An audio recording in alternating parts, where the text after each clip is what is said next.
Beleza, pessoal? Tudo bem com vocês? Bora lá fazer um vídeo com vocês aqui. Esse vídeo é dedicado a um inscrito e a gente vai falar sobre MEI.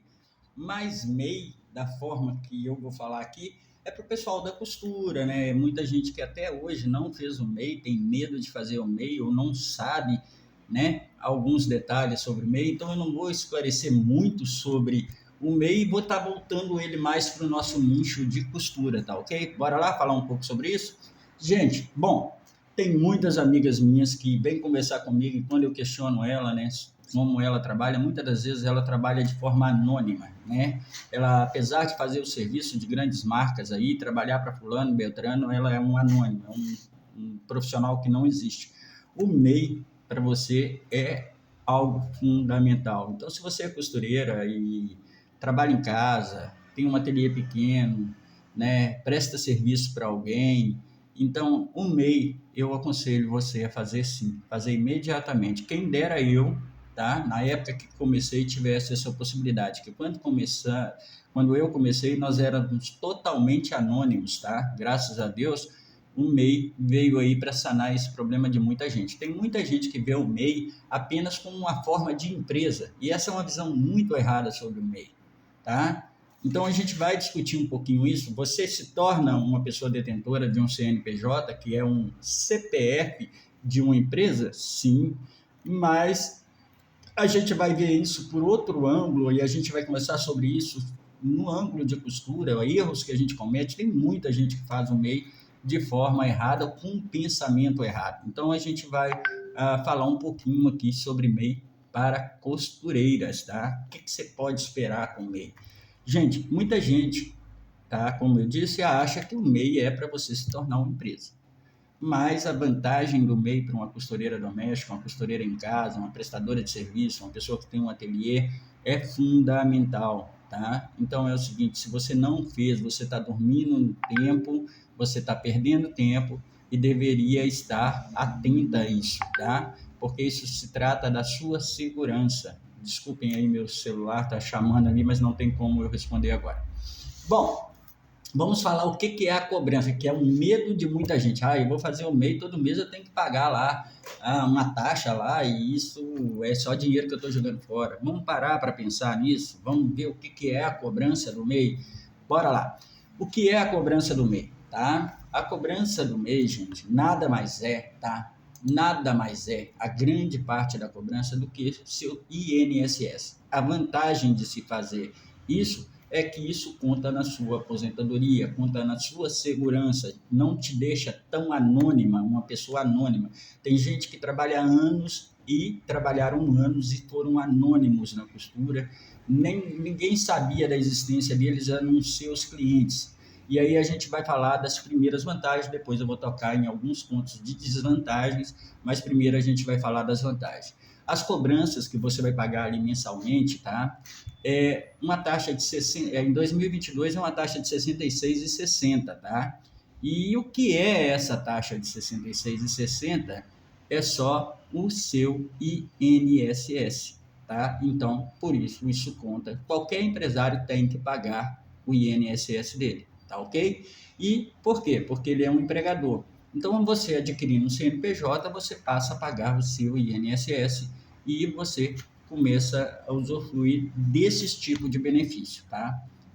Se bem que a gente sabe que não é lá grande coisa, mas é uma segurança a longo prazo. Bom, bora lá. Você paga R$ 66,60 de INSS, tá? Você paga R$ 1 de ICMS, tá? R$ 1 não é nada. Se vocês verem o CMS de uma empresa, vocês têm medo, de uma pessoa que está te contratando, vocês têm medo, tá? Então você paga R$ 1 ali. E você paga mais R$ 5, tá? De ISS. Nada mais é do que pagar a sua prefeitura e os funcionários públicos aí na sua cidade, tá? É bem isso. Bom, quando você vai fazer o MEI, você abre ele ali diretamente pelo portal do MEI. Você não precisa de ninguém para poder fazer isso. Meu conselho para você que está adquirindo um CNPJ é pensar muito na hora de colocar o nome, tá? Não coloca lá, eu sou a Maria da Silva e eu vou fazer a empresa Maria da Silva. Desvincule o seu nome Você vai ser o dono, mas desvincule isso, o seu nome, do nome da empresa. Então, crie um nome criativo, faça alguma coisa, mas desvincule isso. Crie um nome. A confecção, não sei o quê, a prestação de serviço, aquilo, mas não coloque o seu nome. Seu nome está lá no cadastro, normalmente, como detentor e o dono daquela coisa. Mas tente desvincular o seu nome disso, tá? Isso é um erro muito grande feito para quem não tem experiência em abrir empresa. Eu não sou contador, mas eu já vi casos em que a pessoa abre a empresa com o nome dele e o nome dele fica idêntico, tá, ao nome do CPF dele. E você tem que entender que o CPF é uma coisa e o CNPJ é como se fosse um CPF da empresa. Então, isso não vai vincular nada a você. O seu patrimônio, que é seu, vai ficar sendo seu, mas as dívidas, caso venha a ter algum problema, caso venha a ter, vai ficar em nome da empresa, tá? Então, isso é ninguém fala disso, eu vejo muito contador falando sobre isso aí, eu não sei se ainda procede, mas essa foi uma orientação do meu contador quando eu abri a minha empresa. Bom, então faça junto e essa é a taxa do MEI mensal que você vai pagar. É um valor muito alto? Não, não é um valor muito alto pelo benefício de se ter o INSS, tá ok? Bom, vamos pensar por outro lado também, tá? Quais as possibilidades o MEI te dá? As possibilidades que o MEI te dá é de você estar negociando mensalmente, para quem está começando do zero, isso é fundamental, legalmente, até mesmo sem uma nota, até R$ 6.750. Isso é interessantíssimo, tá? Porque a pessoa que está ali ganhando um salário mínimo, está ganhando 2 salários, começa a fazer um negocinho legal e aí ele pode estar trabalhando legal, sem fiscalização, sem injeção de paciência, sem ter que tirar nota fiscal, né? Que é outra mentalidade que eu vou dar mais para frente, mas em princípio é isso, você não precisa estar fazendo nota fiscal e beleza, essa é outra vantagem, tá? De você pagar isso aí. Então você pode negociar até 80, perdão gente, você pode negociar até R$ 81.000 por ano, né? Isso para quem está começando é um pontapé muito grande. Então, com o seu CNPJ, você já é reconhecido como empresa, você pode colocar o seu produto aí numa loja online, isso também a gente vai entrar mais para frente no detalhe, mas você já pode negociar aí na sua região sem nota fiscal, né? E sem a prefeitura te encher a paciência por causa disso daqui.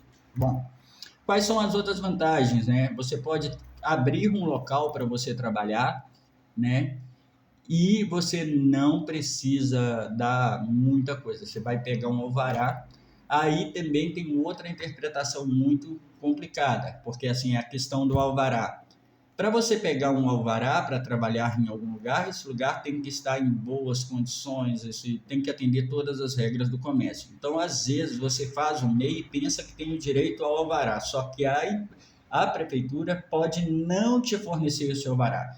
Então, se você for montar em algum lugar, veja se tem pé direito, se tem tudo direitinho, se tem lá o extintor de incêndio, todas essas coisas para você conseguir o alvará. Mas também te livra da taxa da prefeitura, da fiscalização do bombeiro e também da da vigilância sanitária. Você não paga nada aí disso para poder estar abrindo um pequeno negócio com o MEI, tá ok?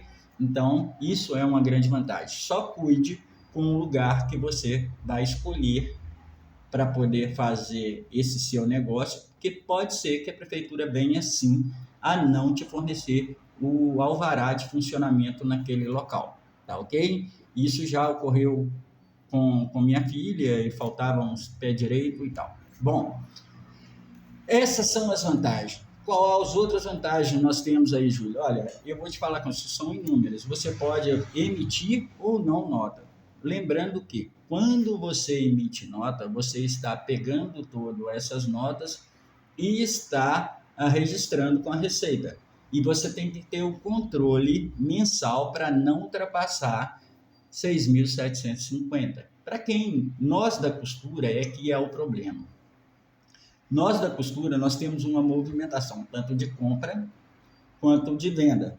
E muito facilmente, né, principalmente para os prestadores de serviço, muito facilmente essa receita estoura isso aí, às vezes até em um lote, tá? mas para início tá ok. Qual é a outra vantagem, Júlio? Você pode contratar uma pessoa, tá? Para quem faz um ateliê, para quem, sabe, faz algum serviço meio específico, interessante ter uma pessoa. Mas para prestadores de serviço, vamos rasgar a palavra, quem trabalha com facção, prestação de serviço em maior quantidade, uma só pessoa não é vantagem para nós. Primeiro que, para a gente contratar uma pessoa, a gente já vai estar tirando ali, a gente já tem aluguel, a gente já tem outras coisas, então a gente já vai estar tirando daquela renda que a gente pode, que é o nosso limite máximo, tá? E aí é o seguinte, aí entra o nosso funcionário, os direitos dele, mais o nosso aluguel, mais os nossos custos, então é isso aí muito fácil, tá? Então, tem que se pensar bastante nesse sentido para que você possa aí estar optando pelo MEI, tá? Bom, dito isso, o que acontece? O que mais que nós teremos aí de vantagem na hora de abrir um MEI, né? É a negociação, é abrir uma conta no banco com o nome da nossa empresa. Também tem pessoas que cometem esse erro aí, mas essa é uma vantagem, tá ok? Esses são os motivos certos ao qual você já passou da hora de fazer o seu MEI. Agora, quais são os motivos errados, Júlio, que na hora de optar pelo MEI, quais são os motivos errados que você mais vê na costura? Bom, gente, hoje, as maiores empresas, as empresas fornecedoras de serviço estão pedindo de você que você tenha um MEI para te fornecer serviço. Isso é por quê? Vou explicar bem para vocês. Vocês lembram que eu falei sobre o funcionário lá? Eu vou dar uma explicada aqui para você. Porque quando você está negociando com outra empresa, né, a parte de contribuição, a parte de funcionários, você só está comprando um produto, né? Então, eles te pedem isso para quê? Para que eles não tenham que pagar impostos sobre você. E aí é onde eu entro aqui com outra visão geral do pessoal, que é a seguinte: Júlia, a partir de agora, eu já ouvi isso várias vezes, tá? E a pessoa fala assim, olha, eu tenho aqui, trabalha comigo, todas as minhas costureiras têm MEI, né? E aí, a regra do MEI é bem clara para você. Você pode ter um funcionário. Então, você pedir para as costureiras terem MEI, mas trabalhar dentro do seu ambiente, configura sim também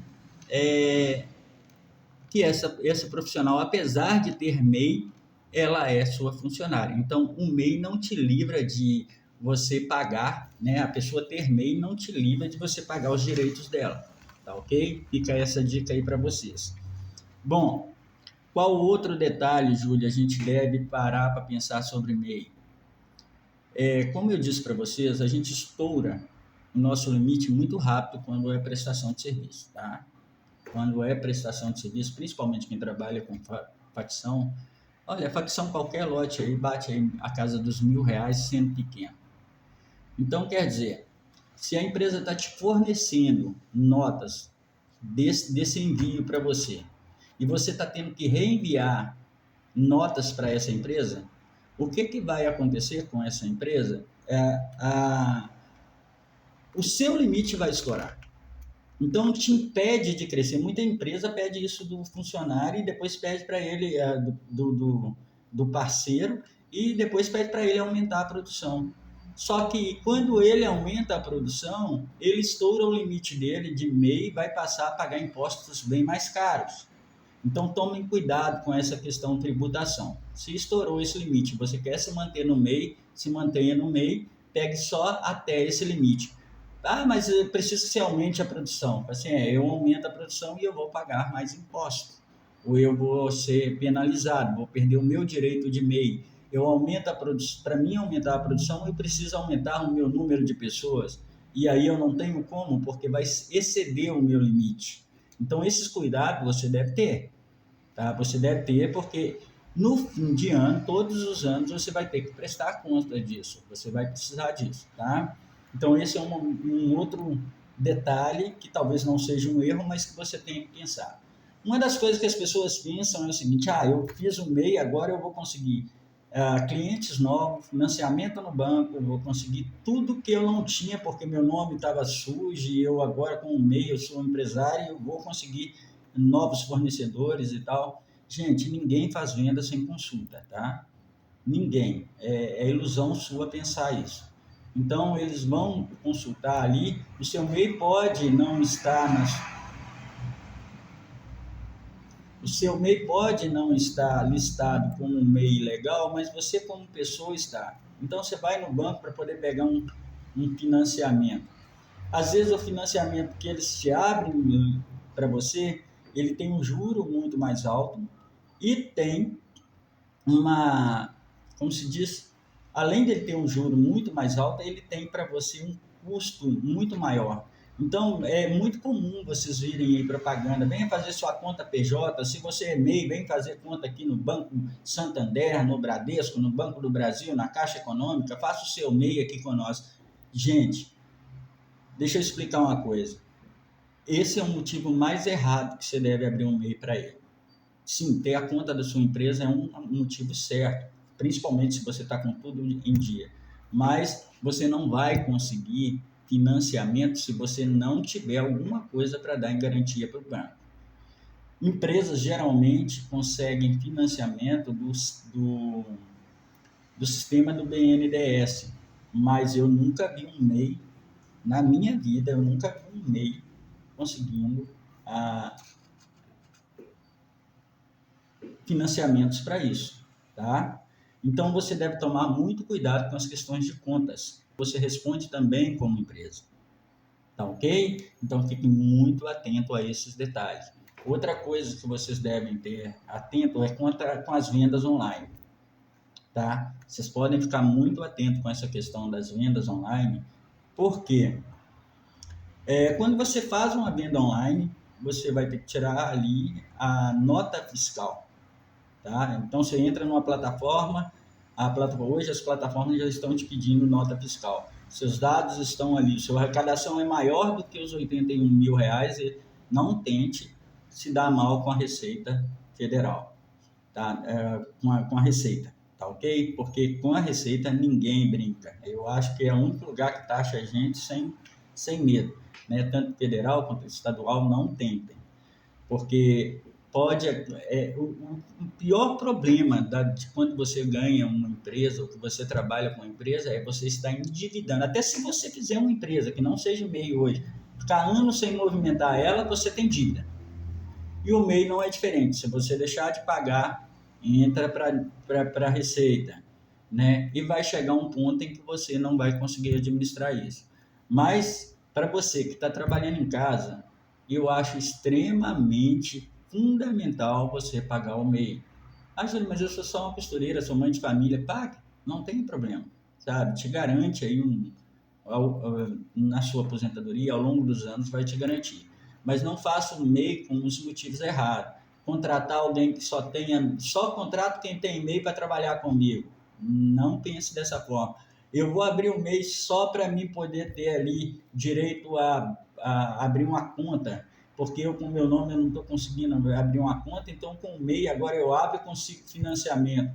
Isso não vai ocorrer, tá? Outra coisa, eu vou contratar o MEI e vou colocar uma loja ali no centro da cidade, mas eu não preciso de alvará. Isso é um erro, você precisa também do alvará. Então, o alvará você tem que pensar bastante no local que você vai fazer, né? E aí, num local melhor, você vai ter que pagar ali, então isso vai te tirar na sua contribuição. Então, vamos parar para raciocinar aqui. O MEI ele é uma excelente vantagem para quem trabalha em casa. Mas ele, de forma nenhuma, ele vai te transformar num empresário, vai te dar condições de você negociar, que é o que muita gente faz aí, né? E muitas das vezes a oferta que está sendo feita para você nada mais é do que um endividamento para você. Então, às vezes você pega num banco, sei lá, num Bradesco da vida, não estou citando o nome da marca aqui, mas não tem nada a ver com ele. Você pega no Bradesco lá um empréstimo no nome do seu MEI. O Bradesco não vai te dar o limite que você espera que você vai ganhar de empréstimo. Às vezes, para nós trabalhamos na costura, a gente precisa de um empréstimo para fazer, por exemplo, a compra de uma máquina de costura. Aí a gente vai lá e pensa, poxa, eu tenho meu MEI e eu estou com meu nome sujo, eu vou lá e vou conseguir R$ 8.000 lá com o nome do meu CNPJ que está limpo. Mas o banco não vai te emprestar. Então, se você está pensando em pegar empréstimo com o MEI, avalie bem a situação antes de você tomar essa decisão. Outra coisa, o seu juro pago por banco não é o mesmo juro pago sabe, eu acredito que deveria ser o, o BNDES devia abrir uma linha de crédito para um MEI, mas quando abre é com um valor muito ínfimo e nós da costura nós gastamos muito, ou às vezes recebemos muito dinheiro que não está na nossa mão, tá? Então a gente tem que ter um controle. Outra coisa, quanto a empresas, né, que te oferecem serviço, mas você tem que ser MEI, tá? Pode ser para você uma vantagem, pode ser para você uma desvantagem, principalmente se você tiver que tirar nota de tudo ali, ou então ela tiver também colocando a mais do que esse valor de 6.700. Às vezes você é uma pessoa que conhece bastante e consegue, né? Você tem muitos amigos, consegue produzir ali até 6 mil, mais de R$ 6.700. E aí o que acontece? Só que você não tem o destino de onde foi esse dinheiro. E a empresa está te pagando a mais e está te tirando você do MEI, tá ok? Gente, fica com Deus, muito obrigado. Esse aqui não é para te ensinar a fazer um MEI, aqui é para você simplesmente entender que o MEI é fundamental para você, mas você não pode fazer eles pelo motivo errado, tá ok? Se ficar alguma dúvida, se eu falei alguma besteira, se às vezes você tiver uma outra interpretação, coloque aí no, nos comentários, a gente vai discutir, vai ver, né, a sua situação. Nunca compare a situação do outro com a sua situação, tá ok? Abraço e fiquem com Deus.